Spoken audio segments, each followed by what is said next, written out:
갈라디아 1장 15절에서 21절 말씀을 근거로 은혜의 넘침을 기대하라 라는 제목으로 하나님의 말씀을 증거하도록 하겠습니다.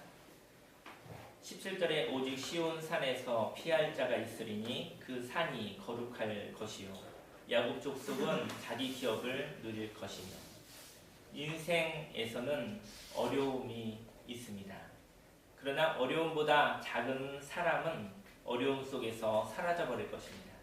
그리고 어려움보다 큰 사람은 어려움을 극복하게 될 것입니다. 고난이라는 것은 저와 여러분들보다 크기 때문에 어려운 것이지요. 어려움을 극복하기 위해서는 우리가 붙잡고 있는 고정관념을 내려놓아야 합니다. 고정관념은 문제보다 작습니다. 그러나 어려움을 감싸고 있는 하나님께 나아간다면 저와 여러분들은 어려움을 넉넉히 이겨나가게 될 것입니다. 하나님의 진리에는 심은 대로 거둔다는 법칙이 있는데요. 심판은 심은 대로 거둔다는 것입니다. 만일 저와 여러분들을 괴롭히는 사람들이 하나님의 뜻을 거스려 산다면 그는 불의 때문에 하나님의 심판을 받을 것입니다. 그러나 인생의 어려운 문제는 우리도 그 죄악의 자리에 있을 수 있다는 것입니다. 저런 사람은 저런 심판을 받는 것이 마땅하다 이렇게 얘기하고 있었는데 어느 날 저와 여러분들이 그 자리에 서 있는 것이죠. 그게 인생의 문제인 것입니다. 나는 결코 그런 일이 벌어지지 않을 거야. 근데 어느 사이에 나도 모르게 그 자리에 서 있는 것이죠. 그때 저와 여러분들이 심판했었던 판단했었던 것이 너무나 강하였기 때문에 자기를 용납할 수 없는 것이죠. 우리는 그 죄악의 자리에서 하나님의 법칙을 따라 심판을 받습니다.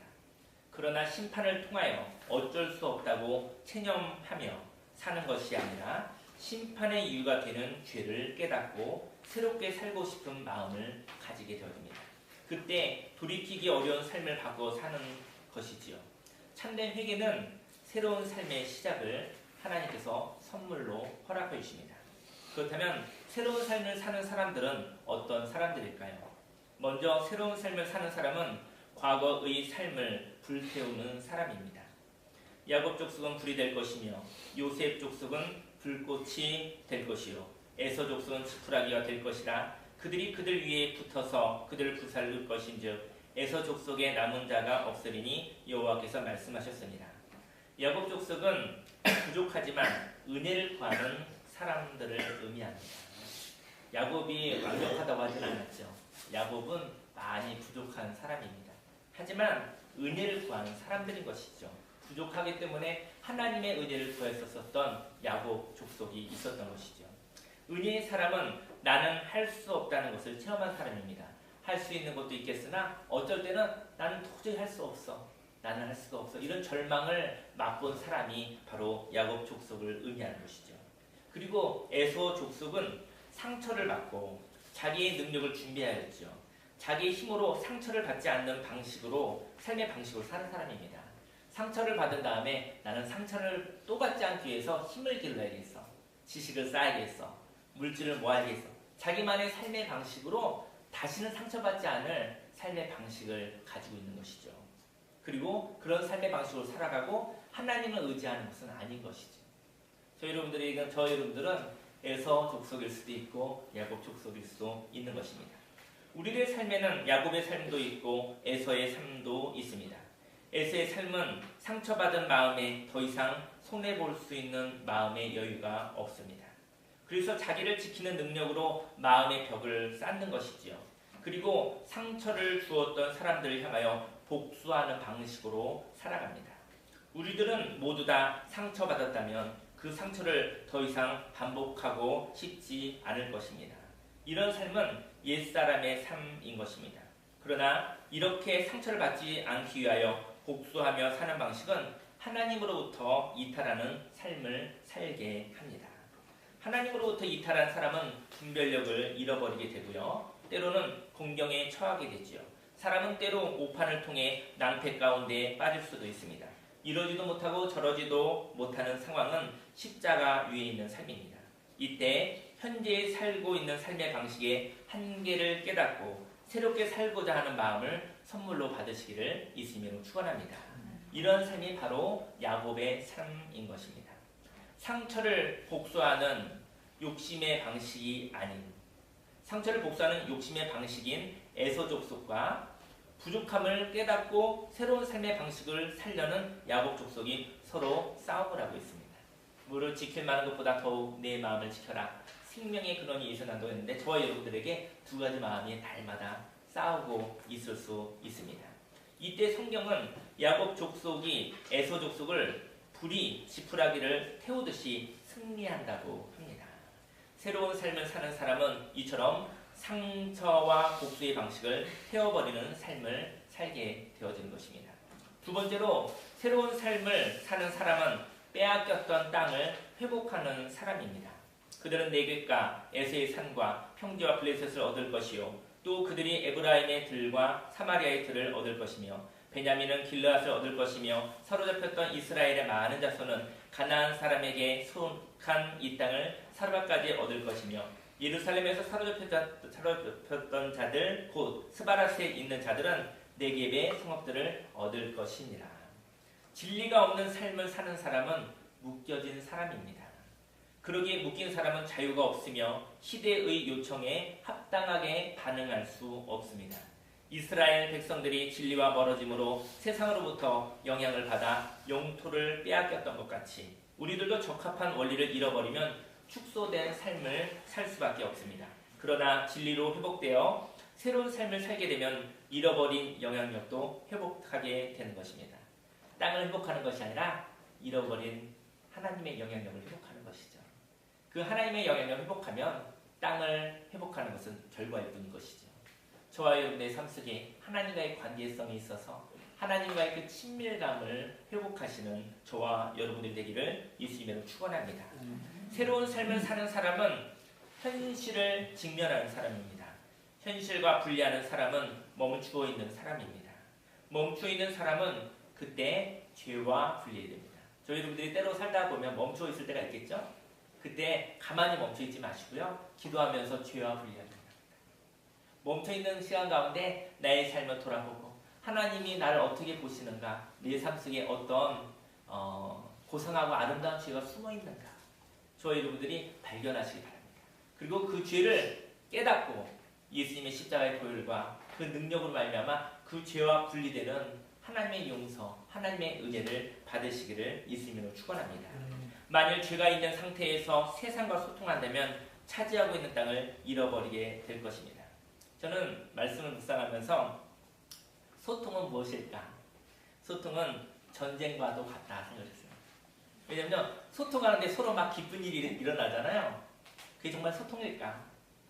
어찌 보면 약간의 갈등, 십자가를 통과해야 되지 않겠는가? 소통하는 가운데 두 사람에게 있는 죄성이 없어지는 것이 소통이지 않을까? 한 사람만 전적으로 옳고 한 사람만 전적으로 틀린 건 아닐 것 같아요. 소통이 왜 힘들까요? 바로 십자가를 통과하기 때문입니다. 저와 여러분들에게 소통을 위해서 예수님이 이 땅에 죄가 없으심에도 불구하고 이 땅에 저와 여러분들의 삶의 자리로 오셨었던 것처럼 예수님의 고통이 있었던 것처럼 저와 여러분들에게도 고통의 값이 있는 것이죠. 그리고 올바르다 생각했었던 것이 어느 날은 그것이 과하여 죄가 됐을 수도 있게 되어지는 것이죠. 바로 소통은 전쟁입니다. 저와 여러분의 삶 속에 소통을 통하여 자기의 삶의 죄를 내려놓는 그러한 영적인 전쟁을 통과하시고 승리하시기를 예수님으로 축원합니다. 또 만일 지나간 이론을 정리하고 새로운 정신으로 무장하여 세상과 소통한다면 세상을 향하여 다스리고 섬길 영향력으로 하나님께 땅을 얻을 수 있을 것입니다. 저와 여러분들의 삶 속에 하나님의 말씀으로 무장한다고 한다면 세상과의 소통 가운데 있어서 그 가운데 그 세상에 죄가 없어지고 세상에 하나님의 나라가 임하여지게 되어지는 것이죠. 새로운 삶을 사는 사람은 잘못된 원리로부터 해방되어 진리를 가지고 세상과 소통할 것이며 하나님이 주신 영향력을 가지고 세상을 하나님이 통치하시는 나라로 변화시킬 것입니다. 마지막으로 새로운 삶을 사는 사람은 넘치는 은혜로 세상을 살리는 사람입니다. 구원받은 자들이 시온산에 올라와서 에서의 산을 심판하리니 나라가 여호와께 속하리라. 저는 이 말씀에 나라가 여호와께 속하리라, 그 말씀이 참 감동적인 것 같아요. 이 세상 모든 것이 하나님께 속하리라. 그 하나님의 나라가 임하기 원합니다. 먼저 저와 여러분의 영혼이 하나님의 나라가 되길 원합니다. 저와 여러분의 삶이 영적인 전쟁이 있죠. 근데 거기에 하나님의 은혜를 통해서 하나님의 은혜가 넘침으로 하나님께 속하는 자가 되기를 예수님으로 축원합니다. 새로운 삶을 사는 사람은 파괴적인 과거의 삶으로부터 건져냄을 받은 사람, 곧 구원받은 사람들입니다. 구원받은 자들이 새로운 삶을 살아 과거의 상처의 삶을 심판하여 창조와 생산의 삶을 살게 될 것입니다. 새로운 삶을 사는 사람들에게 하나님은 은혜의 풍성함을 허락하여 주십니다. 인생에는 겨우겨우 사는 삶이 있습니다. 저도 인생 가운데 그때는 겨우겨우 살았던 것 같아요. 죽지 못해 살았었던 삶이 있었던 것 같아요. 상담을 해보니까요, 그런 얘기도 하시더라고요. 정말 힘들 것 같지 않은 사람들이 얘기하더라고요. 죽고 싶었다. 근데 절대로 죽을 이유도 없고 죽을 사람도 아니고 그냥 신앙의 힘도 있고 여러 가지 그런데 하나님 앞에서 외롭게 죽고 싶었었던 시간이 있었더라고요. 사실은 그런 일들을 많이 겪게 되어지는데 누구나 그런 일이 있는 것 같아요. 사람 앞에서 나는 살 수 있고 사람 앞에서 나는 살만하고 그러지만 하나님 앞에 독대할 때는 정말 죽고 싶습니다.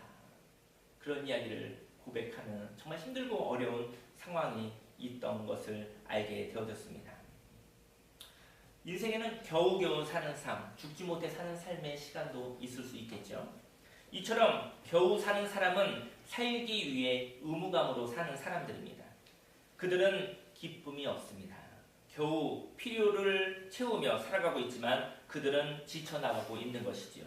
그들은 삶의 필요를 위하여 생명보다 귀한 시간을 값으로 내는 것이지요. 이 세상에 필요한 것들도 있죠. 필요한 것이 있어야 삽니다. 하지만 그것을 위해 너무나 값을 많이 치른, 너무나 소중한 값을 치르며 살 수도 있는 것이죠. 시간이라는 것이 다시 돌아오지 않잖아요. 그 시간 가운데 있어서 살기 위해 살았지만 하지만 너무나 소중한 값으로 내며 사는 것도 있게 되어지는 것입니다. 그러나 은혜의 넘침으로 사는 삶이 있습니다. 은혜의 넘침은 예상을 넘어선 하나님의 축복으로 사는 것을 의미합니다. 이것은 노력에 의해서 사는 것이 아니라 하나님이 부어주시는 은혜를 의미하고 있는 것이죠. 저는 이제는 그 동역자들이나 믿음의 교제 안에서 이렇게 이야기를 나누다 보면 저희 청년순복음교회와 청년이별상담소를 얘기하는데 제가 저희 교회의 모습 그러지 않습니까? 상담하는 교회, 그리고 사람을 모으지 않는 지나가는 교회, 그리고 또 무료로 상담하는 교회, 때로는 호박이라도 나눠주는 교회, 순무김자도 나눠주는 교회, 고기 구워주는 이런 교회잖아요. 근데 사람들이 그러더라고요. 되게 좋긴 좋은데 꼭 물어보고 싶은 마음에 가까운 사람, 먼 사람은 못 물어보고 가까운 사람 꼭 물어봐요. 어떻게 운영하세요? 이렇게 꼭 물어봐요. 그걸 물어볼 수 있는 사람은 저하고 아주 가까운 사람이에요. 그게 꼭 궁금한 거예요, 사실은. 저는 이제는 선교단체에서 많이 이야기하는 그 유행어 같은 플로잉이라는 게 있어요. 플로잉이라는 게 있어요. 넘치도록 많은, 거침없이 이어지는 이라는 뜻이죠. 내게 있는 것을 흘러내려 보내는. 근데 저는 플로잉의 가치를 사람들이 잘 모르는 것 같아요. 왜냐면 하나님의 은혜로 말미암아 움직이는 교회. 저와 여러분들은 교회지요. 저와 여러분의 삶 속에 늘 부족한 것은 아닙니다. 그리고 여러 가지로 넘치는 게 있어요. 지혜와 지식이 넘칠 때도 있고요. 때로는 물질이 넘칠 때도 있고요. 또 건강이 넘칠 때도 있고요. 그리고 여러 가지 섬기는 마음, 많은 그런 넘치는 것이 있습니다. 근데 그 넘치는 것은 절대로 부족하지 않은 것이거든요. 근데 넘치는 것은 나의 것이 아닙니다. 저 여러분의 그릇이 있다고 한다면 그 그릇에 부어지잖아요. 그러면 넘치면 땅으로 흘러내려가죠. 밑으로.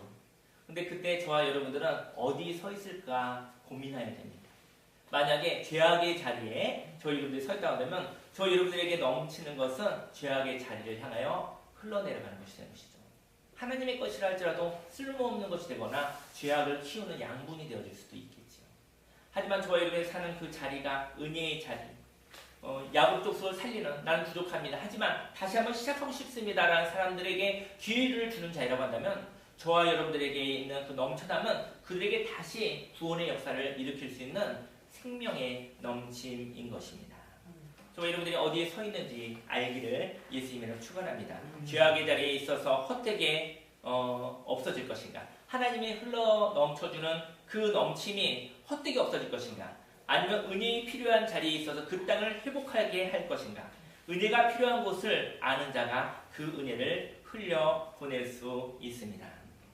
저는 그 어떠한 귀한 목사님의 이야기 잠깐 나누고 싶은데요. 어떤 목사님이 있는데 그 목사님이 큰 교회를 지금 목회를 하고 계신데 그 목사님이 이런 얘기를 한다고 합니다. 개척교회에 가서 역할을 하십시오 라고 말하는 목사가 있어요. 우리 교회는 너무 많으니까 개척교회에 가서 개척교회를 살리십시오, 미자립교회를 살리십시오 이렇게 외치는 메시지를 전하는 목사님이 있어요. 그것만으로도 얼마나 행복한지 모르겠습니다. 두 번째, 제가 이제는 개척교회 해보니까 의리롭더라고요. 두 번째는 또 가장 중요한 핵심을 얘기하는 거예요. 두 번째 뭐냐면 11조는 우리에게 충분합니다. 그래서 개척교회에다가 11조 하십시오 이렇게 메시지 전하는 분이 있어요. 꿈같은 이야기죠. 근데 그런 목사님이 있습니다. 근데 그렇게 얘기를 하고 있는데 참으로 좋은 이야기죠. 멋있는 이야기죠. 하지만 얼마나 진실성이 있을까요? 아픔이 변하여 비전이 된 목사님입니다. 그의 한이 하나님의 꿈으로 바뀌어진 사람인 것이죠. 그의 아버지는 개척교회 목사님이셨다고 합니다. 근데 금식하다가 생명을 잃으셨다고 하더라고요. 사람들은 그의 아버지를 기억하지 않습니다. 세상적 가치관으로는 실패한 목사일 수도 있습니다. 이름 없는 목사의 아들은 개척교회를 알았기에 목사의 길을 가고 싶지 않았을 것입니다. 그는 개척교회 속에서 아버지를 잃었잖아요. 그렇기 때문에 개척교회에 무엇이 필요한지 알죠.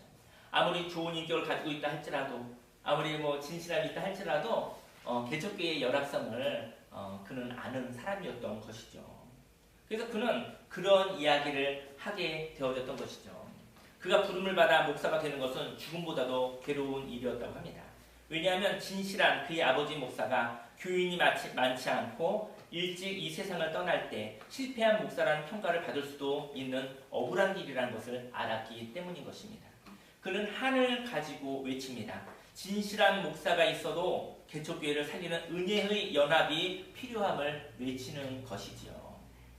저는 예수님을 아는 가정에서 태어나진 않았습니다.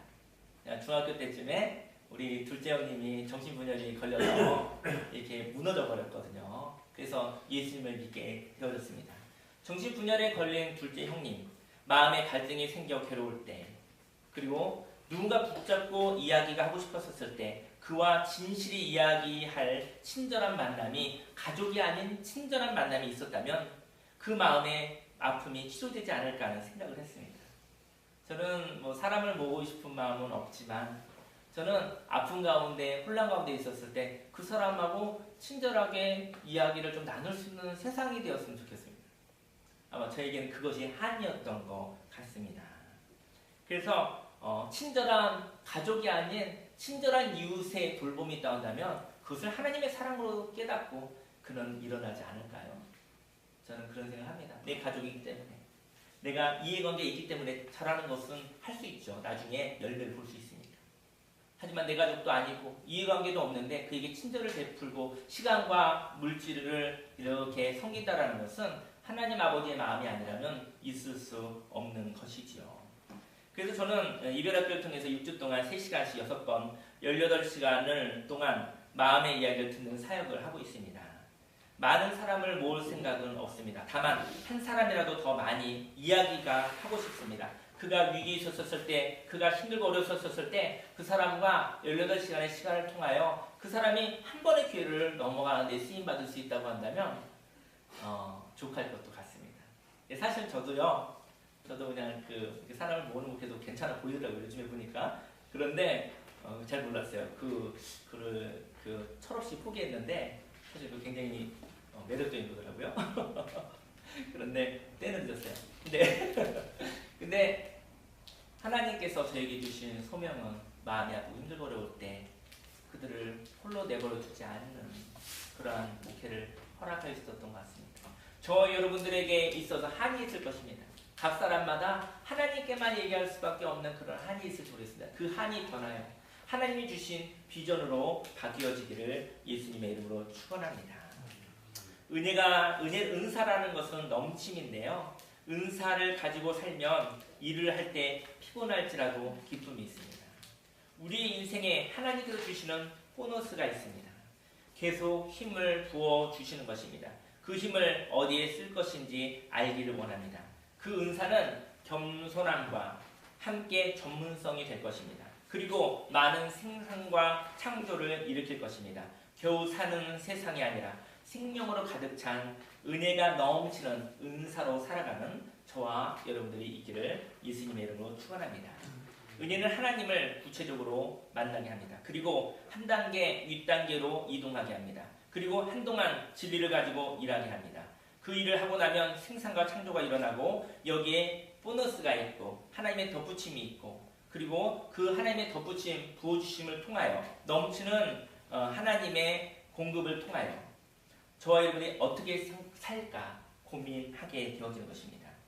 저와 여러분의 삶 속에 하나님이 주시는 넘치는 은혜를 기도하시기를 예수님으로 축원합니다. 한 가지 말씀을 드리고 이제는 기도할까 하는데요. 저는 최근에 깨달음이 있었어요. 뭐냐면 인생 가운데 있어서 분명한 것은 내 노력이 아님에도 불구하고 부어주시는 은혜가 있어요.